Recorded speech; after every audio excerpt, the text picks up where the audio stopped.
เป็นตั้งไม่ตีลืมเป็ดนั้นหยับก่อ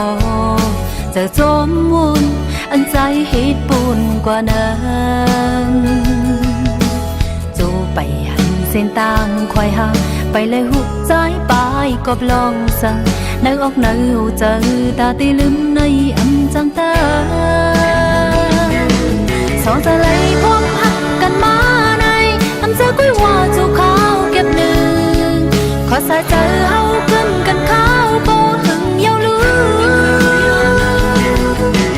ลองแบกปืนน้องอำมีสั่งใจสั่งกึ่งกลางโยนผัดนาอำปันหูโยนปื้อสั่งสายตำเป็ดนาจะดึกวนก่อนวันหาสองทุกกันปอบเดินซื้อต่อหน้าสิอยากตุยกันพวงมือนางในหุ่นตาเศร้าใจอยากนั่งหันนางหักเงาแป้งน้องไว้อยู่กุยกาความออกสุขสมว่าลืมใจ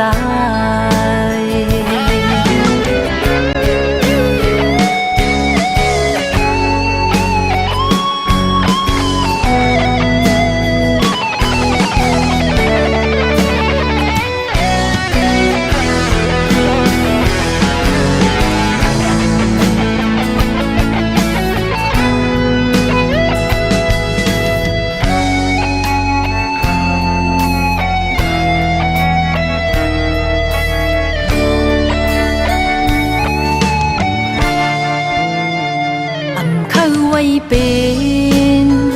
ตั้งไม่ตีลืมเป็ดนั้นหยับก่อเจอจมวุ่นอันใจเหตุปูนกว่านั้นจูไปหันเส้นต่างคอยห่างไปเลยหุบใจไปก็ลองสั่งในออกในหูเจอตาตีลืมในอำจังตาสองจะเลยพร้อมหักกันมาในอำเจอกุ้ยว่าจูเขาเก็บหนึ่งขอสายเจอเฮาขึ้นกันข้าวโบหึงเยาลืลองแบกปืนน้องอำมีสั่งใจสั่งกึ่งกลางโยนผัดนาอำปันหูโยนปื้อสั่งสายตำเป็ดนาสองจะเลยพร้อมหักกันมาในอำเจอกุ้ยว่าจูเขาเก็บหนึ่งขอสายเจอเฮาขึ้นกันข้าวโบหึงเยาลื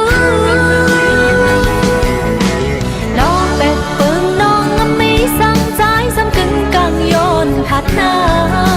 อำปันหูโยนปื้อสั่งสายตำเป็ดนาอำปันหูโยนปื้อสั่งสายตำเป็ดนาอำปันหูโยนปื้อสั่งสายตำเป็ดนา